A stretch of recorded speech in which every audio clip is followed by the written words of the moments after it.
promised you all a recording from last week, and that is still in process. We have to work on getting it captioned, and that took a little longer than what we had expected. So as soon as I have the presentation from last week, I will send you all that recording as well. And then let's see. And then lastly, while I'm presenting, if you all have any questions that come up, feel free to put them in the chat. Olivia will be keeping track of that. And if it's something that she can answer or a link she can share, she'll take care of that. But otherwise, we'll have the opportunity at the end where, if it's a question about some of these programs, I can probably answer it. If it's a more technical question, I might ask Ben from last week to help out with some of those questions as well.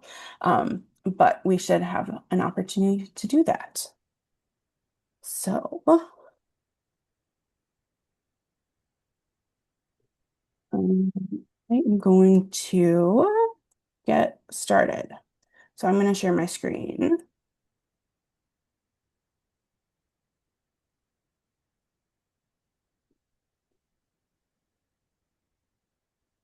There we go. And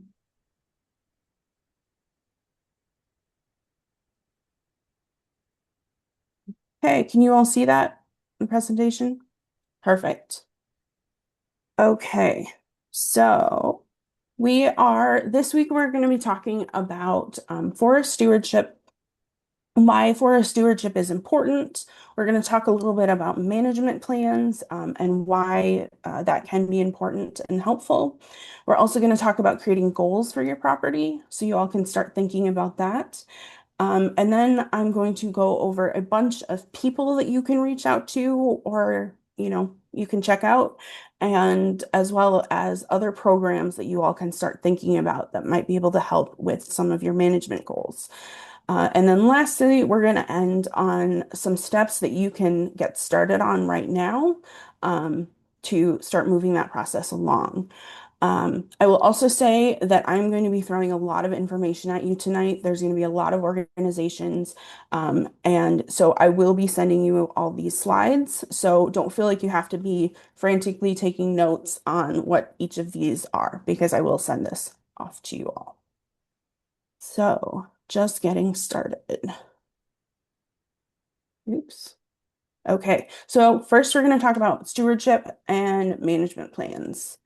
And so, I get the sense that you all are here because you are already pretty passionate about stewardship. That's what I've gotten from a lot of the emails and other questions that we've gotten. So I think that that's great. So I'm not going to spend a lot of time talking about this, but there are quite a few reasons why forest stewardship can be important. There are ecological benefits, so supporting biodiversity, improving habitat for different wildlife species, improving water quality. Um, all of those things are, reasons that stewardship matters. And then also, there are personal and recreational values. A lot of us own property for a variety of different reasons. And a lot of that, I think, has to do with people enjoying spending time on their property. So managing your property in a way that you can enjoy it is another great option. And then lastly, I think we're trying to help reduce the number of invasive species as much as we can. And that is another big part of, being a good steward of your property. Okay, so now we're going to kind of jump into management plans a little bit. Um, a management plan is a great option to try to help you accomplish your goals on your property. It can help you kind of get started on that planning process. It can also help you create a healthy forest, and it can give you a direct sort of action plan on what you're going to do. So many management plans will include um, an outline for a certain period of time of what activities you should do and when you maybe need to think about doing those activities. Um, if we don't have management plan and if we don't have a direction, that can lead to poor habitat for wildlife if that's important to you. And it can lead to just sort of in general a healthy forest. So we do talk a lot about getting management plans because it can help uh, with your stewardship and get you started in the right direction. Okay. So another thing that is great is during the process of getting a management plan, there's also a lot of things that you will have the opportunity to learn about your property. So, you can learn more about what your woodland is. Um, you can learn more about what your woodland is. You can learn more about what's there. You can learn more about what condition it is, because all of the what condition it is in, because all of those things kind of go into a management plan. It also, once you have a plan in place, it can help you evaluate some of the environmental benefits as well as some of the financial benefits as well. So we're gonna keep moving on. So there's a few different ways that you can get a management plan.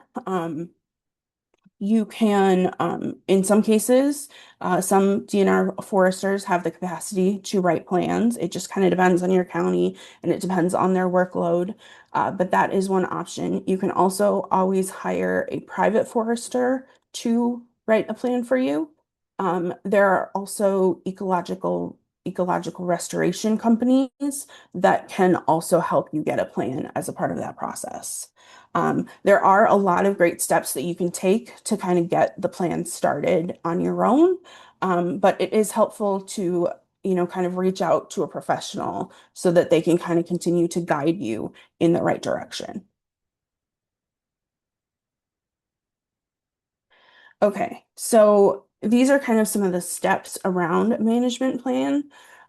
First, you're going to want to do some research and you're going to want to start getting some guidance. So that might mean, talking to your DNR forester. That might mean taking a class like this to start doing some learning. That might mean talking to your neighbors that are maybe doing some stewardship on their property, but just kind of start that research process. Then after that, you are going to want to start thinking about your goals for your property. So, think about what's important to you on your property. Think about what you value about your property. Think about what you hope your property to be in the future. All of those kinds of questions can help you shape what your goal for your properties are. After that, then it's the next step is to kind of take stock of what the condition of your property is. So start looking at, what species are present there, as well as, are there any invasive species present? Are there any forest health concerns that we have? Even as simple as how many stands do you have and what is in those stands? And so, all of that is a part of that step of kind of taking stock of where you're at. And then after that, you can, using the information you have from the current condition of your property and thinking about your goals, that will kind of lead into determining what you have to do in order to reach those goals. And so the next part is to compile a list of activities for a certain period of time and going through and kind of showing when those activities need to happen. Um, so on here, the slide, it says that plans could cover between 20 and 50 years. In general, most of the plans that I have seen have been between 10 and 25 years. Um, and just kind of as a side note with that, we do recommend that if you get a plan, especially a longer plan, making sure that you check in with a forester roughly every 10 years is good advice because conditions can change. Maybe a new invasive species comes in, maybe something else changed. And so just having that contact with a professional kind of every 10 years makes sure to kind of keep your plan relevant. But that's just kind of a side note. So then after you have all of this information, your plan can kind of come together um, all in one place, which is great. Okay, so this is a very, very basic idea around a plan. But this is kind of an example to kind of show you what you might expect from a plan. So this in this property, it's in Greene County. It is 4 acres. 3 of the acres are currently wooded. I get the sense that it's probably just one stand because it is only telling us that it's a mixed hardwood forest. And then plans will also include soil type as well, because depending on your soil, that can influence, what trees might do better on your property or might not do as well. So this whole part right here is kind of that property overview. And then your plan should also include your goals. So for this example landowner, this person is interested in promoting biodiversity and enhancing the aesthetics. They're interested in creating wildlife habitat, and they would like to control for invasives. So those are kind of their three big goals. And so then they also have a current condition for the property. And so the sense that I get from this is that it is a mature overstory. So they probably have a lot of nice older trees. I would also guess that it's probably shady. And so that is why we're seeing a lot of the regeneration of maple and invasive species coming in. And so, depending on what you're trying to do, if you're trying to help wildlife as an example, just having maple alone in the understory might not achieve that goal. And so, just kind of thinking about all of the goals and thinking about your current conditions can then lead to the activities that you or this person would need to do. And so, again, in year one, it's a lot of learning, taking classes, mapping out your property. We'll talk more at the end about some mapping activities that you can start doing if you want to get started. But just kind of getting that plan process in place is a good start. And then in year two, this plan is suggesting that they kind of tackle some of those invasive species. So they're removing the invasives and treating them and then monitoring for regrowth. But again, if you're removing a lot of invasive species, you want to make sure that you are putting something back in. Otherwise, you're just going to get more invasive species again. And so in year three, this is suggesting that you're planting native seedlings, especially I would assume ones that are beneficial for wildlife habitat, because they talk about installing a bird box. And then again, just continuing to reassess if invasives are there or not. Honestly, that's something that we all just kind of have to do a lot of, is just keeping an eye out for invasives. So then in year four, they might want to do a timber stand improvement. So that might mean cutting some of the unhealthy trees to open it up for some of the more healthy trees to grow. And, again, going back to their goal of benefiting wildlife, leaving sometimes leaving dead trees, if it's in a safe location that it's okay to leave it, that can be super beneficial for wildlife. So this plan is recommending leaving some wildlife snags as well. Um, so that's year four. And then in year five, going back to their goal of trying to address invasives, they're continuing to assess. And also, the aesthetic value is important to them. And so that might mean starting to create trails or keeping upkeep on trails to try to make sure it's accessible for folks. Um, that's what they're working on in year five. And it's plans are very variable depending on your goals, depending on conditions, depending on where you are. And so I will say you maybe don't always have every single year something that you're trying to do. But there's also always plenty of things that you can do on your property as well. So yeah, this example, I was just trying to highlight that, the how your goals and how the current condition can kind of influence what is actually in that plan. Okay, so now we're going to move on and we're going to talk about creating your goals for your property. And so this is a big part of management and it's a big part of having a plan is that you really want to be thinking about, what do you value about your property? What are you trying to accomplish on your property? What do you want to see in the future on your property? All of those questions, you know, trying to think about answers to those questions will help you start to think about some of your goals. And so some common goals that we see a lot of is, reducing invasive species, wanting to create wildlife habitat, wanting to have the option to recreate on their property, um, wanting to have deer on their property because they're hunters. There's a lot of different reasons, and a lot of different goals that you can have. After you kind of have that list of goals, one thing you might want to think through as well, though, is prioritizing goals.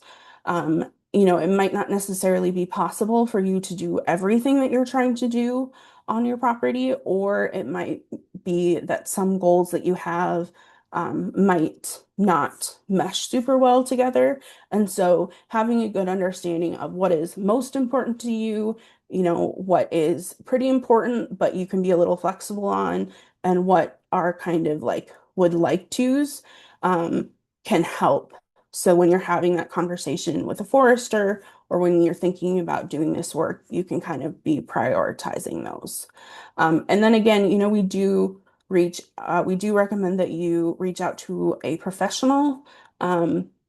Through this process, and I'm going to give you a lot of different options for folks you could reach out to, that they can help you kind of make a plan, and decide where you're going to go.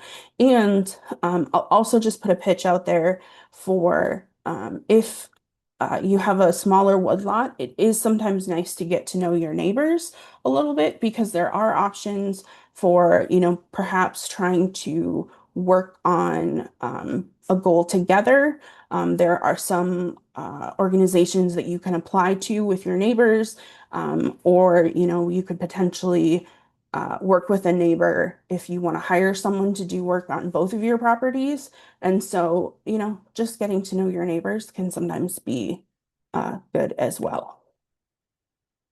Okay, so this is just some questions that I wanted to put out. We're not going to do them right now, but as you're thinking about this and as you're starting to come up with your goals, these are a place that you can start. Okay, so now we are going to start talking about people, people who can help you. And again, like I said, there's going to be a lot of people, so we will send you all of these slides. Okay, so this is just kind of starting out.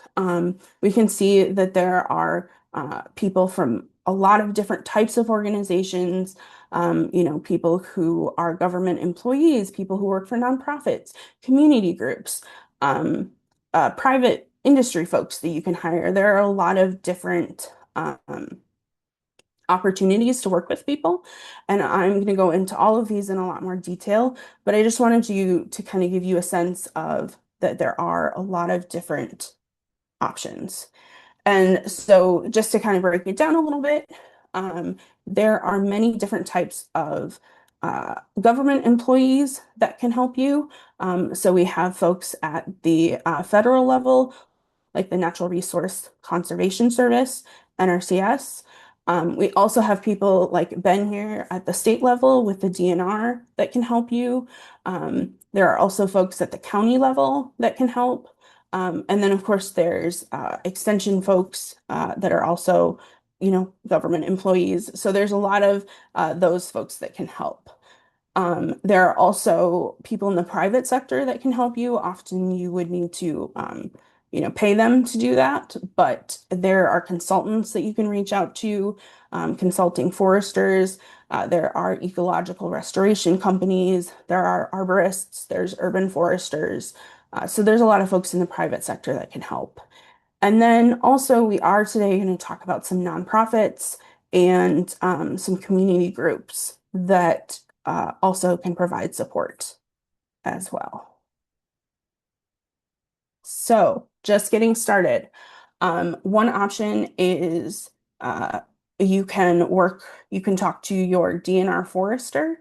One way that you can do that, you can find your DNR Forester. We talked about this last week, but you can go to the Forestry Assistance Locator and then you can put in your county. And then if you just search for the DNR Service Forester right there, then your county service forester will come up.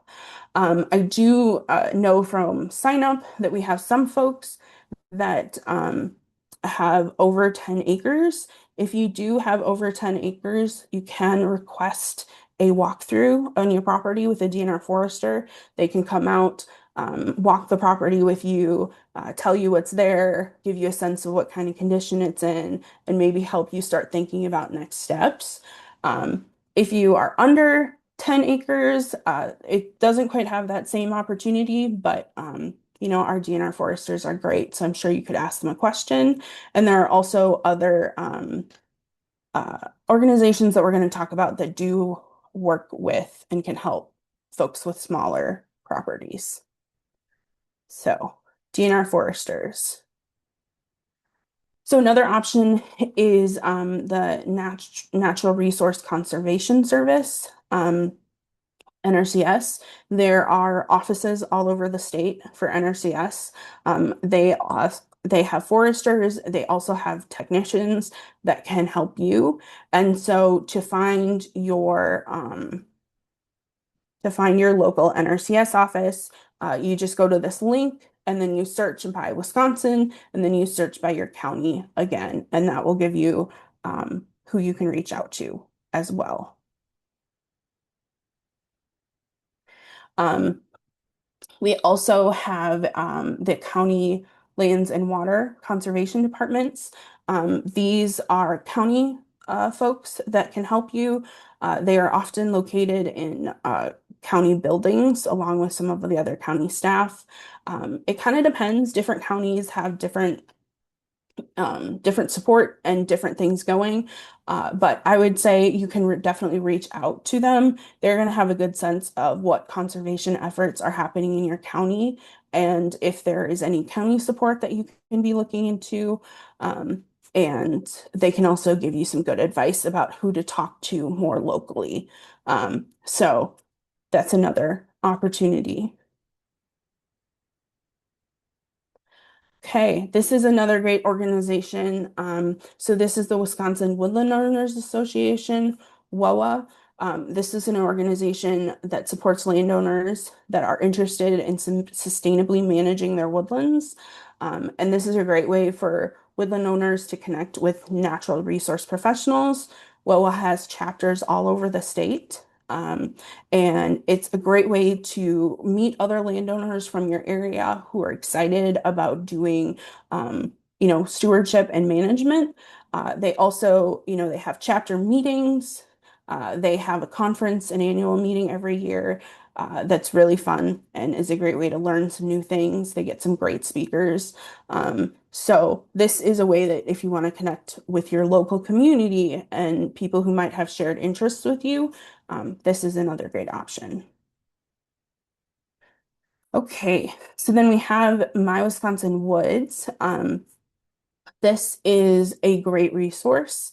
If you get on their mailing list, they have a lot of information about where to go to learn more about different topics. They also do a great job of advertising events that are happening around the state so they can, you can stay up to date on opportunities like field days or workshops or community events. And they can also help connect you to some professionals as well. So this is a great resource if you're interested in learning more or if you're getting stuck and you're not sure where to go next. Okay, so then we also have the cooperative weed management areas. These are organizations that are specifically focused on trying to manage invasives in a very collaborative and community way. They bring together people from the same area. And then they also try to bring in federal and state and local governments to try to work as a community to try to manage some weeds or invasive species. Um, if you are in the southwestern part of the state, there is also the Blue Mounds Area Project. This is a nonprofit that is really focused on trying to restore land in the driftless area. They have outreach events, so they have tours, they have walks with naturalists. So they have options for you to get out and see some of this work happening. They also do have some professionals on site, so you could also reach out to them if you have some, restoration goals in mind. Okay. So another option or someone that you could work with is a land trust. So a land trust is a community-based nonprofit that works to permanently conserve the land. So basically their goal is to try to keep n n- natural land natural. So they're trying to, you know, maintain that into the future. And so one of the options with a land trust is that you can go into a conservation easement. So basically, with a conservation easement, you are agreeing for that contract period to not develop the land. You still own the land, but you are agreeing to, not develop it. You're agreeing in many cases to sustainably manage it and kind of keep it that that natural land. This can be a great option if you are, very confident in that is something that is important to you. The one thing I will say is that, if you decide to pass the land down to your children, or if for whatever reason you need to sell it in the future, if it is in a conservation easement, it might limit your options in those cases because it's still going to be need to be, not developed and maintained. So, conservation easements can be a great option. You just want to kind of think about the pros and cons before you decide if that's right for you. But if you do decide that that's something you're interested in, reaching out to Gathering Waters Alliance, Wisconsin Alliance is a great option because they can connect you with a local land trust in your area that can help you. Okay, then there's us. One of the things that we can help with is doing educational classes like what we're doing today. We have a variety of different topics that we offer classes about. Um, if you want to be on our newsletter, just let us know so we can tell you about upcoming events. We also have a lot of great resources on our website about a variety of forestry topics. And then also we have this forestry extension at wisc.edu email, and that is an email that goes directly to our team. And if you have a question about forestry, or if you have a question but you're not sure who to ask, you can email us and we can either answer your question or we can get your question to someone who can help. So now we're going to kind of move into the private sector and some options there. There are conservation restoration companies. Um, Basically, these are a good option that you would have to pay for, but you can work with these companies and they will help you get a plan or work through a plan. They can also help you apply to some, uh, they can help you apply for cost share, which we're going to talk about later. But then they can also actually do that work for you. So that is an option if that's something you're interested in. We do have a list of some of the restoration companies in Wisconsin. We do not We do not endorse anybody, but we can give you a list as a place to start. And you can maybe reach out to, if you're interested in something like this, you could reach out to someone that's maybe local, start asking them questions, start seeing if they're a good fit for you. That's one place to start, um, if that's what you're interested in. We also, you can work with a private forester if you would like as well. Um, the same forestry assistance locator that we talked about for searching for your um, DNR forester can also be used to find a cooperating forester in the area. So again, you just put you put the county that you're in, and then you hit cooperating forester, and that will give you a list of foresters who have said that they will work in your county. So one of the benefits of working with a cooperating forester is that basically a cooperating forester is a private forester that has a special designation with the DNR that has basically, they get that by agreeing to sound forestry and sustainable forestry practices. So, if that's something you're concerned about, these foresters have agreed to it. There is also, in order to maintain their cooperating forester status, there's also some continuing education that happens. They have a yearly meeting, and then they have some other learning that they can continue to do. So, if you're looking for a private forester, I think that that's a good place to start. Similarly to the restoration companies, we can't recommend anybody in particular, but again, you can look at the foresters that have agreed to work in your county. You can maybe start making some calls, ask them some questions, you know, talk about what kind of projects that they've worked on to similar to what you're trying to do. And you can start getting a feeling about people and kind of if hiring a forester is something you're interested in. Okay, so then we also have arborists. So arborists focus on individual tree health, especially if you're in urban areas or semi-urban areas. They're a great option if you can have issues um, with tree health, or if you need a tree cut down, or things like that. They can help. My parents, they have ash trees in their yard that they have decided to get inoculated. And so they have an arborist that they work with.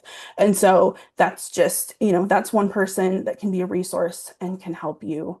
There are also urban foresters as well.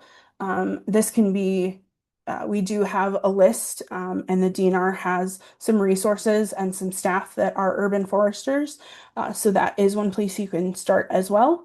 And then again, with arborists, we have a couple of lists that have some specific certifications that might make you feel a little bit more comfortable kind of starting out.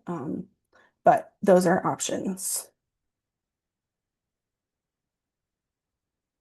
Okay. And so one of the benefits of working with a urban forester is that they can talk to you, if your property is closer to an urban area, they can kind of talk to you more about issues that might come up being so close to people. So one example that comes to mind is, in urban areas, we tend to treat streets with a lot of salt.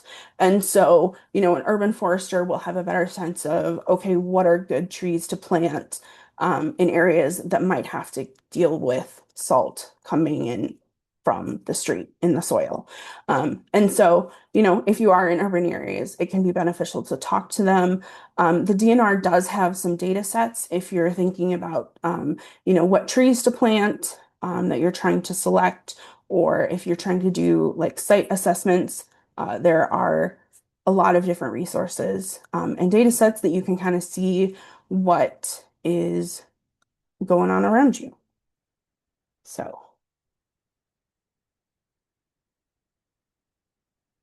Another good option is our counterparts. So UW Extension Horticulture. They also have a lot of great resources on their website. They have an Ask a Gardener question. So it's kind of similar to our forestry email, but you can ask them a question, especially if you have questions about yard trees, or your garden or things like that. They can be a great option. The other thing that's really nice about the horticulture department is that they do have some support with soil testing. They can help you with that. They can also help with some plant disease diagnosis. Um, they also, run the Master Gardener program. If that's something that you're interested in learning more, that can be a great option. Um, and there's also, I guess, the Master Naturalist program as well. Those are also great ways to learn more about the nature that's around you. Um, But yeah, it is really great with the plant disease diagnosis clinic. You can reach out to them and you can send samples and photos, and they can help you diagnose if a tree that you have is sick. So that's another option. But they, like us, also offer classes. They also have a lot of great resources. So you can check that out as well. Okay, and then the last people that I'm going to talk about is we do have Mark Renz. He is a professor at UW-Madison, and his lab focuses on invasive species and invasive species management. And so, as a part of that, his lab has put out a lot of great resources. They have an app that um, you can submit pictures to if and then one of their staff from their lab will look at the picture and tell you if it is in fact an invasive species. So if you think you might have an invasive species but you're not sure, you can use their app and they can get back to you about that as well. The other thing that I think is really cool that comes out of this lab is they have these fact sheets for individual invasive species, and it gives you more information about the invasive. It, tells you where it came from and those kinds of things, but it also has management recommendations for individual invasives.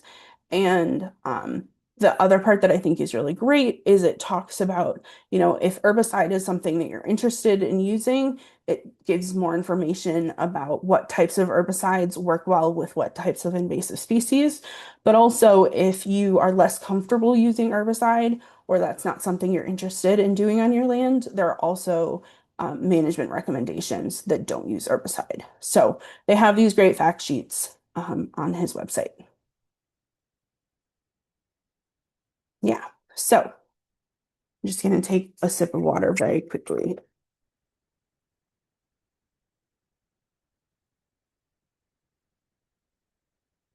So now we are going to move on to some programs that can maybe help you all. So there's a few different types of programs that we're going to be talking about tonight. The first one is a grant or cost share program. This is essentially a program that you apply to, and you will and depending on what you're trying to do, and if it matches the goals of whatever the program is, then they will either give you money to help pay for some of those management activities, or they will reimburse you for some of those management activities. And so that is an opportunity to apply to some of these programs, can help you do some of the things that you're trying to accomplish on your land. Another option is for the managed forest law program. We'll talk about that a little bit, but that is an option. That is a program that you can enroll in that will help, that can reduce some of your property tax if you are a part of the program. I'll get into more details in a bit, but that is another type of program. And then there are a lot of, like, for example, WOA, we already talked about. There are a lot of other outreach and educational programs that can provide support in helping you learn more about some of these topics. Okay, so just starting out, we are going to talk about Wiffle Gap. So this is the Wisconsin Forest Landowner Grant Program. This is a program that is through the state. So if you're interested in this, you would work with your DNR Forester. Essentially, oops. But essentially, the way it works is you need to have a management plan. That's first. And then you would reach out to your DNR forester. They would help you with the application.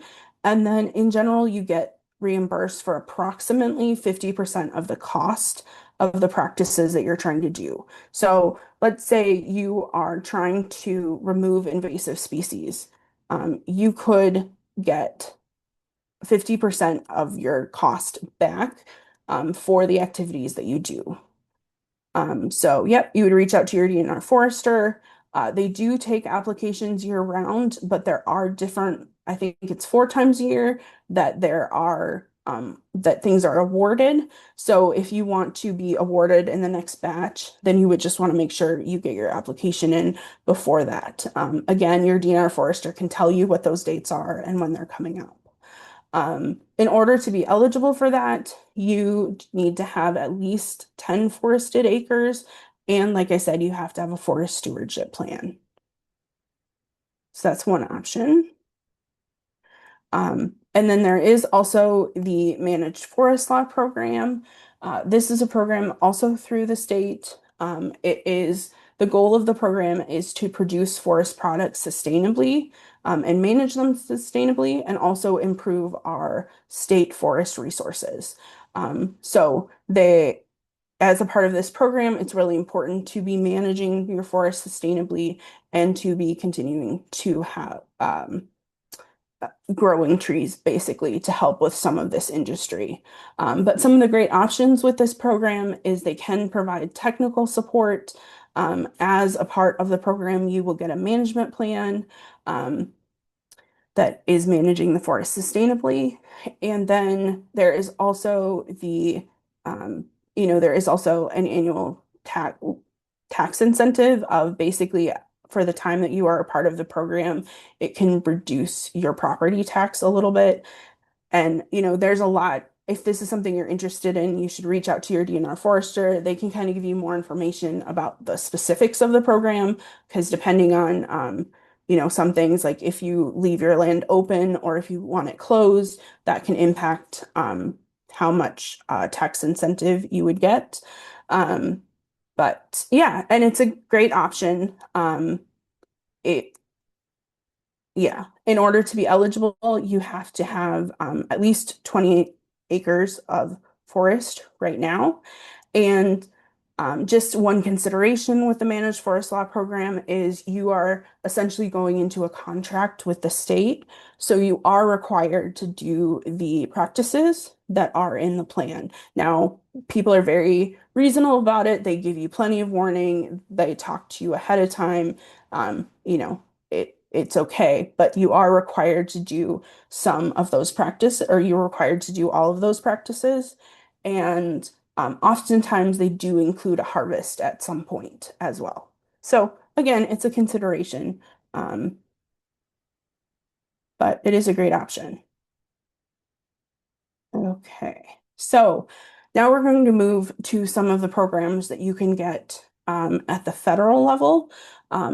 So EQIP, Environmental Quality Incentive Program, is sort of similar to Wiffle Gap, except it is, you apply through NRCS. And you would reach out to your local NRCS office. But basically, the way it works is similarly, you need to have a plan. You apply for certain practices or certain projects that you're trying to do on your property. And then if you're selected, then they will help cover some of those costs. So some examples are, water quality, increasing water quality, reducing erosion, um, tree planting, invasive species. Um, yeah, basically they're trying to help existing resources. And another great thing about EQIP is Equip doesn't have a minimum the same way Wiffle Gap does. So if you are one of the folks that has less than 10 acres, you can still apply to Equip.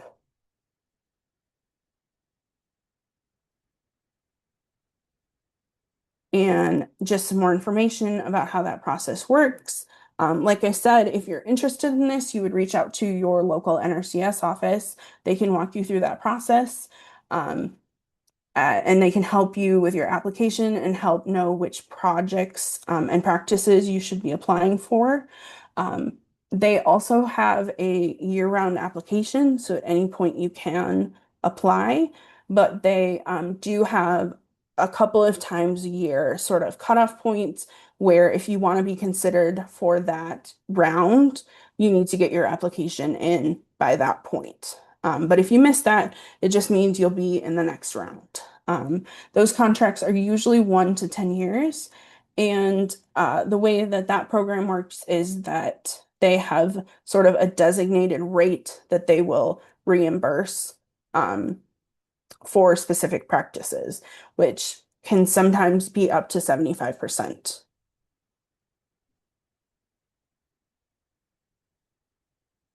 Okay, so Equip, the one we just talked about, is a great option if you are just getting started. Um, it really helps, it can really jumpstart a conservation effort. Whereas CSP, Conservation Stewardship Program, this one is more for someone who already has a conservation practices in going on and they're trying to grow them or continue them. So you will have a lot of landowners that when they're starting out, they will apply for EQIP, but then after they've completed their EQIP contract, then they might apply to a CSP to kind of keep that rhythm going. So yeah. This again, you also need a management plan. That's pretty common for a lot of these programs. And it is really even focusing on improving our woodlands. Um, and just some other things, no apparent erosion. This one also does not have a minimum acreage requirement. And these contracts are usually 5 years. So another option that's different is the Conservation Reserve Program, so a CRP. This is another option. It's also through the USDA, but this one is especially focused on converting croplands to grasslands and doing that conservation effort to try to help manage soil erosion, improve water quality, and improve wildlife habitat. These contracts are usually um, 10 to 15 years. But if you have a woodlands, but you also have a grassland or a cropland on your property, this is a good option if you're trying to do a project that helps those grasslands. Um, and just some more information. There's some more specialized information you need to know to understand if you're eligible. Basically, the land was needed to have been planted um, as an agricultural commodity for 4 of the 6 years between 2012 and 2017. If you're not sure about that, then you should reach out to your local uh, NRCS office or the service center, and they can help you figure out if a grassland that you have might be eligible. They also you have to have owned it for at least 12 months generally. You have to have at least zero point 0.5 acres. And again, you should reach out to that service center and they can help get you started. There's a lot of great benefits to working with CRP. They, in some cases, will do annual rental payments. They also have cost share options similar to what we talked about. And also have a lot of great technical assistance that you can get. Um, there are some expectations through CRP about maintaining um, what you've agreed to do, as well as some annual reporting that goes along with it. But yeah, this is a good option, especially if you're interested in prairie restoration or in cropland, back to grasslands. Okay, so another option in some situations is the Emergency Forest Restoration Program. This is a program that helps uh, if there's a natural disaster. So if there's a tornado or if there was a flood or something like that that really drastically impacted an environment, this is a program that can help you kind of restore that habitat. In order to be eligible, your county has to be designated for this. So not just anyone can apply for it. It has to actually be in counties that need that support. Um, it also has to be, in order to be eligible, it has to be a land that was forested before the disaster. So it has to have trees on it before. If it's a cropland that you are hoping to turn back into a forest and then a tornado comes through, um, that won't work because there were not trees there beforehand. Um, but this is especially to try to help um, restore these habitats because something like a tornado can have such a drastic impact on it that, this can help you remove debris. It can help with site prep. It can help with planting, just everything you need to kind of get that area back to trees and hopefully not invasive species. Yeah, so just basically, if this is something that you think might be applicable to you, you would want to reach out to again, your local service center. Um, if this is a very important point, do not start a restoration activity before you have gotten approval. And honestly, that's kind of good advice for a lot of these cost share programs that I'm talking about is you want to make sure that you get approval and you get confirmation of funding before you start any of the work because a lot of these programs won't um, like won't cover work that's already been done. But that's also true with this particular program. Um, and this one does include a site evaluation as well. So, yeah, that's an option for some folks. Okay, and then we also have the weed management area program. This is a program that really focuses on trying to manage weeds or invasives. It also is a very much a community approach to it. And so this is the kind of thing where you would apply with yourself and a couple of other landowners. You all apply together. And so this is also where the advice of maybe try to get to know your neighbors comes in because you could potentially apply with your neighbors and then really focus together on trying to manage some of these invasive species. Um, so, yeah, that's another great option. And then lastly, I just have to put a plug in. This is the program that I manage. As I said, for a lot of these cost share programs, you do need to have a forest stewardship plan ahead of time. And so one of the ways that if you have at least 10 acres of forested land is you can apply to the Wisconsin Stewardship Plan and we can help you get a free stewardship plan.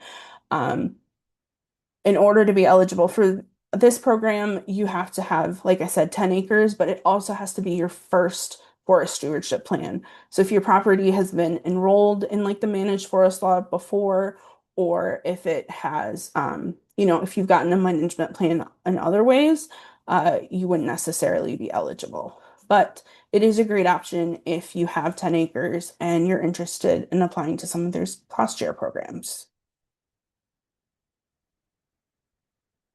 Okay. So that was a lot of information. But how now we're going to start talking about some things that you can start doing now in order to get started. Okay, so first thing that you can start doing now is you can start thinking about your goals for your property. You can start making a list of those goals, and you can start to prioritize, like I suggested when we were talking about goals. So I think that that's a good first step. You can also start reaching out to some of these folks. You can start reaching out to perhaps your DNR Forester, or you can reach out to us at Extension if you have questions, or any one of these people that we have talked about, you can start reaching out to. You can also start exploring some of these programs that you might be eligible for. So some of these cost share programs. I do recommend that you reach out to, both the DNR about Wiffle Gap and the NRCS about Equip, because it's possible that, depending on the size of your property or depending on what you might want to do, one of those programs might fit better for you. Um, and might give you more uh, financial benefit, I guess. So, reaching out to both is, I think, a good option. And then, start making a checklist of who you want to reach out to, who you think can help you, and what you want to do for your next steps.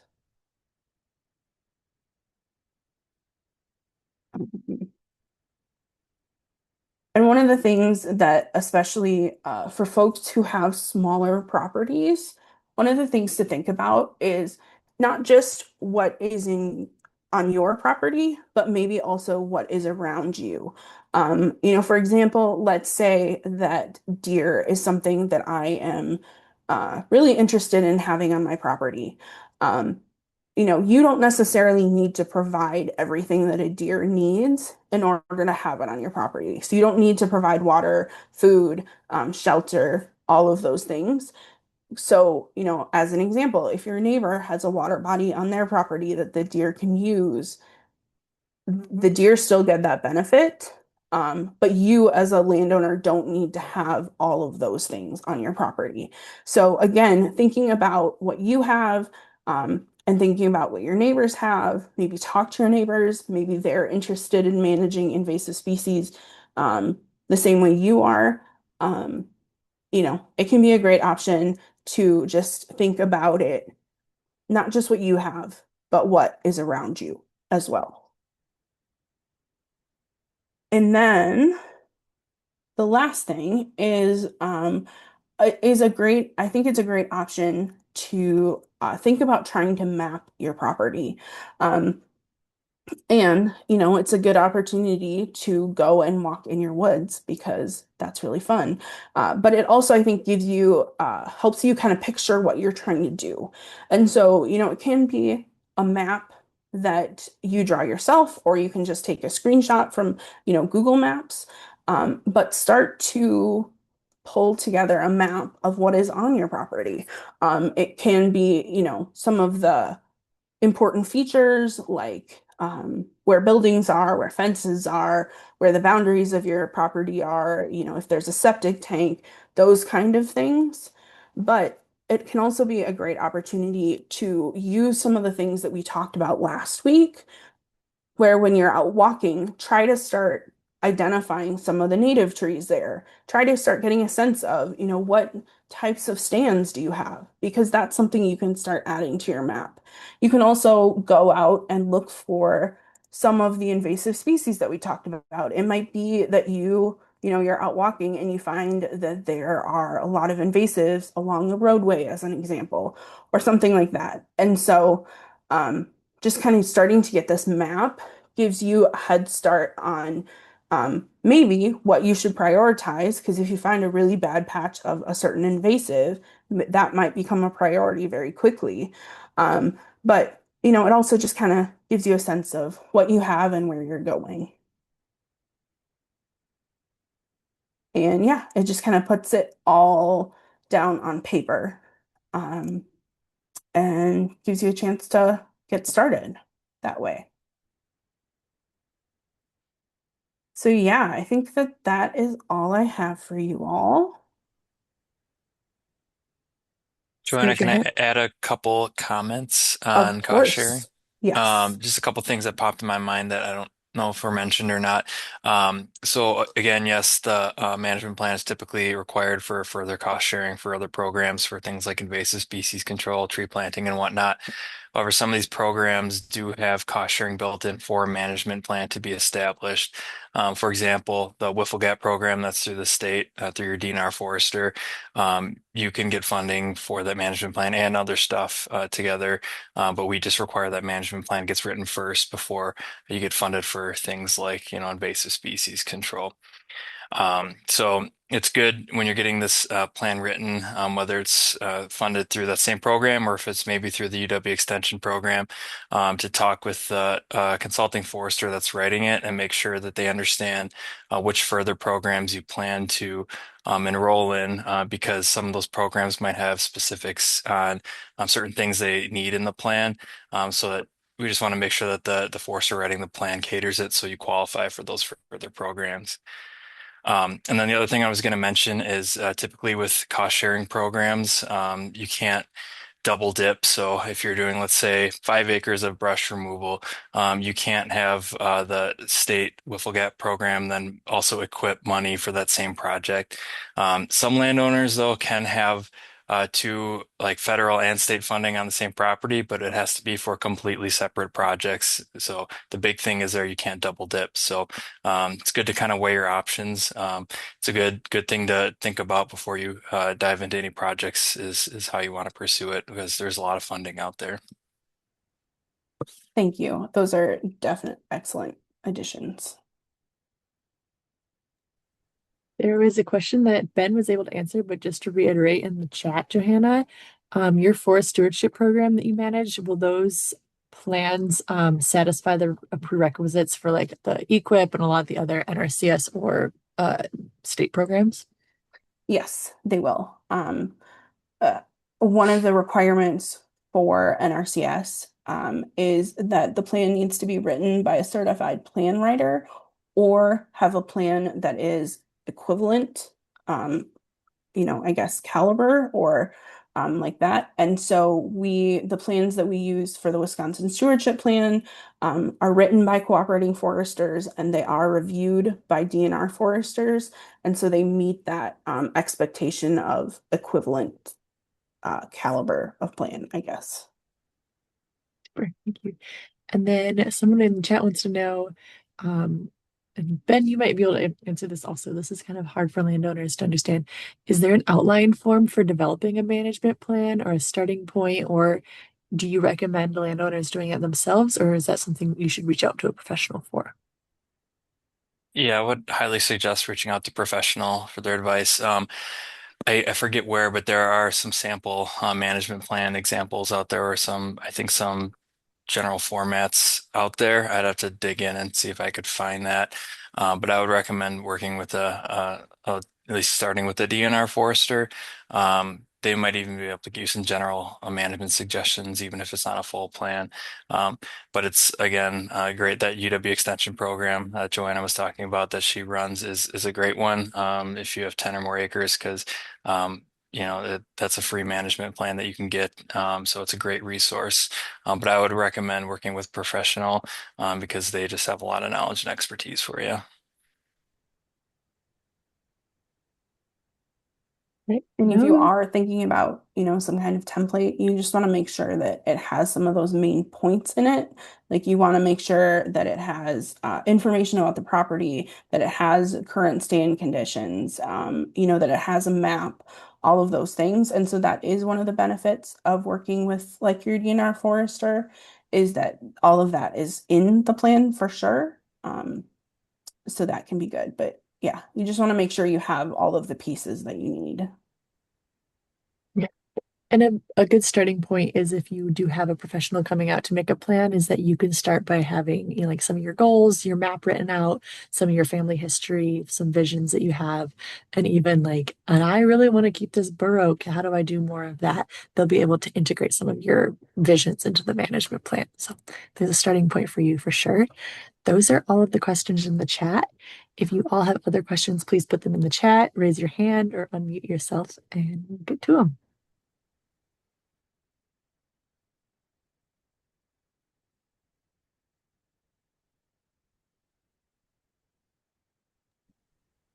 Like, John, go ahead.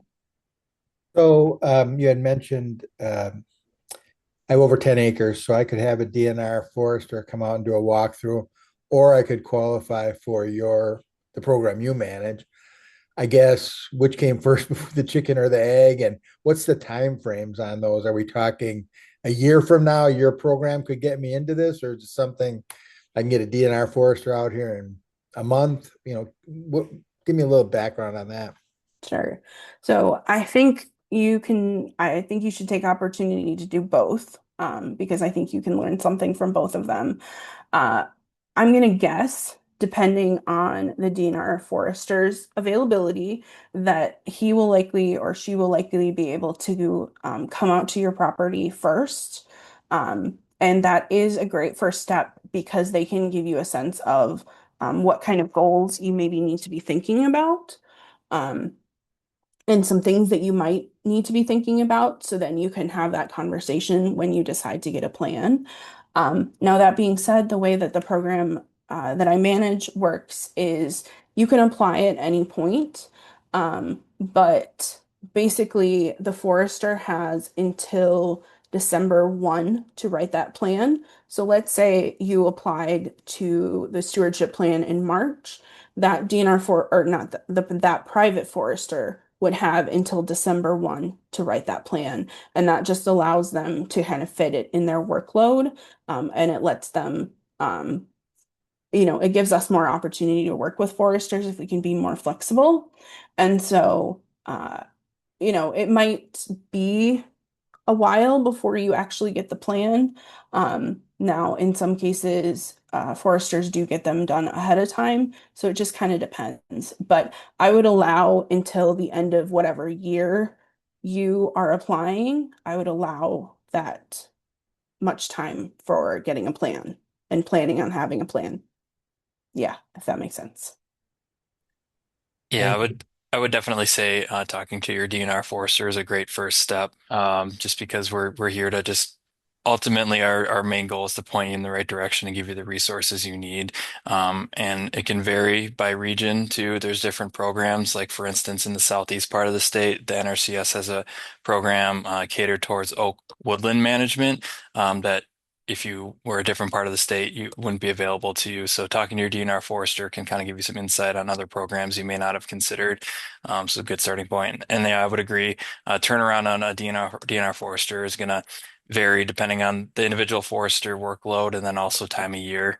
So our work schedules can kind of be different throughout the year. And it does look like we have a couple of questions in the chat. Um, So as far as land surveys, I don't know as much about that. I will say when we're talking about getting a plan, it's not so much telling you where the edges of your property are. It's more you tell the forester where the edges of your property are, and then they can give you more information about what's within your property. Um, yeah, Olivia, do you have any suggestions about land surveys? We could also I look into it. Yeah, for land surveys, people looking at boundaries, I would call your county land and water district. Mm. So whatever county you live in, like I live in Columbia County, I Google Columbia County land and water, and they can give me a list of folks in the county that actually, or within around the county that do those certified maps. But if you're looking to create a map for your property, I also recommend just going to Google Earth or Google Maps, and there's some like you can have a lot of cool layers there, and like looking either at the topography or no topography, and you can print that out and kind of make your map from there. But if you're actually looking about a legal boundary line, definitely get a surveyor out there and pay for that. But there's another question. Ben, in June, you walked my 13-acre property and emailed me your evaluation. I no longer have that evaluation. Do you have it? Can you resend it? Since it's almost been 4 years, is it better for another visit? Yep, I'd be happy to help and give you resend that, and then also, yeah, we could always schedule another walkthrough because things can change in 4 years too. So, yeah, I'm not sure if my contact information is linked somewhere in the class. Otherwise, I can share it, or if you still have it, we can reach out that way too. So, but yeah, I'd be happy to help out as needed. I'll add Ben's email to David. I'll send that to David. And just back to the land survey question, there was one other thing that I thought about too. Many counties, if you know the parcel number of your property, many counties have a website that you can look up the parcel number, and that will give you also an outline of where your property or where that parcel is. But again, that's very variable between counties. Some of them have a really nice mapping feature and some of them don't. And so you would just have to look at what your county has.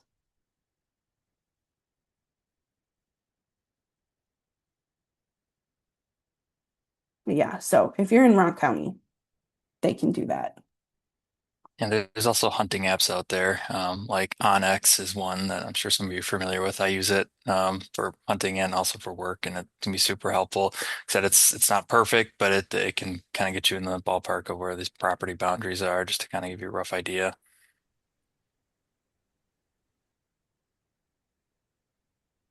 Are there any other questions?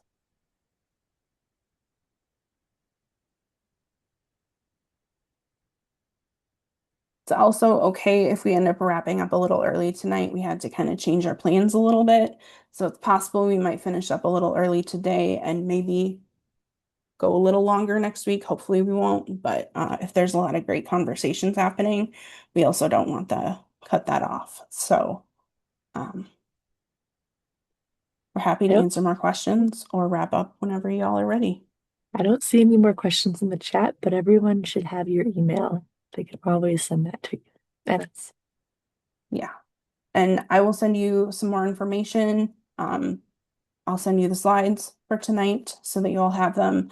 And once we do have these recordings, I will get them out to you as well. So yeah, thanks, but everybody. yeah, thank you. And we'll all see you next week.